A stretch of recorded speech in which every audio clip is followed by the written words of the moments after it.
back with Ramona Brewer, and we're talking anger. Ramona, thanks so much for being here with us today. Interestingly enough, anger for me is that only emotion that I feel when it comes on. It is unpleasant, I don't like it, but it's a natural thing. I mean, we all get angry. I will say it seems as though for the last 2 years it's been a little more pervasive.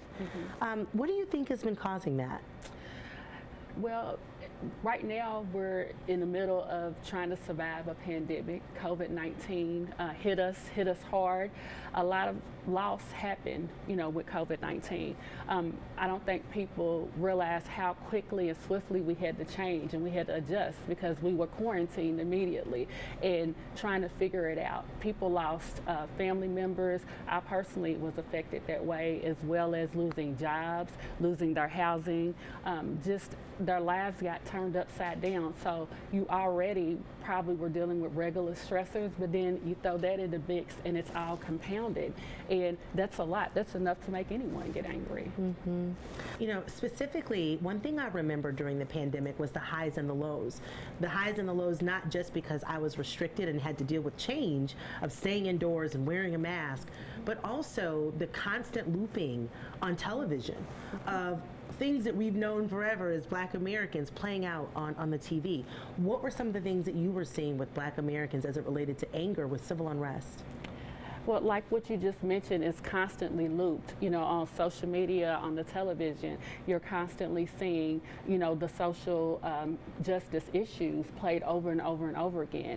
And I know from my experience being a Black woman, a lot of times we're told not to speak, on our anger because that stereotype that you don't want to be that angry Black person or that angry Black woman, so you keep it in and you stuff it. But it's hard to do that when you're constantly faced, seeing it over and over and over again.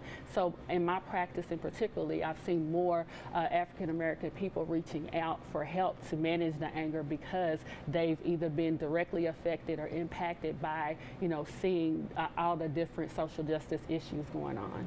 Yeah, I will definitely say we've seen a lot of Black Americans, especially those that were on the front lines, saying, I need to take a mental break, right? Yes. Because it is playing, Yes. it is looping. But to your point, when you have been living with it and stuffing it for so long and then it is on display, it is a little bit difficult to hold some of those emotions back. You mentioned you saw an increase in people that are reaching out. Yes. What is some of the advice that you're sharing with them on how to cope?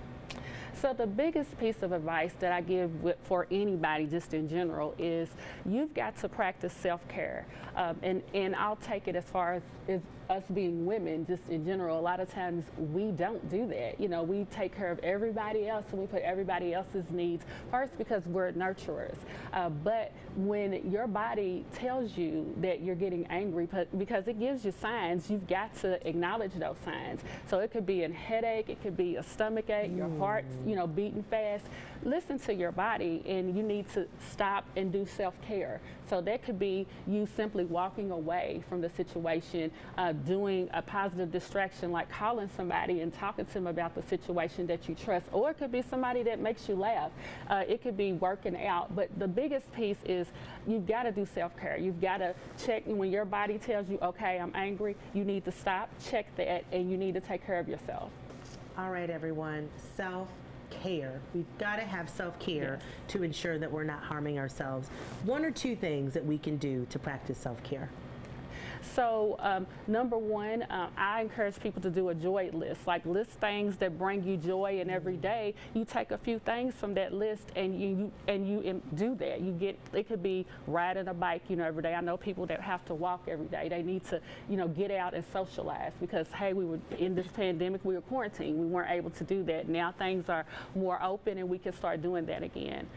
But I would also, encourage people to journal because everybody doesn't like, to necessarily talk about their feelings up front in the beginning with other people. So start journaling it out. Talk about what you're feeling, what happened, and what maybe you can do different. And then if you want to share it with somebody else, you can. But just make sure that you are constantly being aware of when you're angry. And anger sometimes is a mask for other feelings. So if you're angry, it's more than likely some other feelings that's behind that, and you want want to express all of that.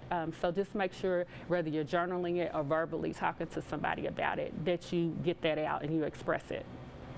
Well, I can do those things. A joy list, socialize, ride a bike. Ramona, thank you so very much for your tips. Ladies, we want to help you manage your anger. If that is something that you're struggling with, head on over to todayswomannow.com.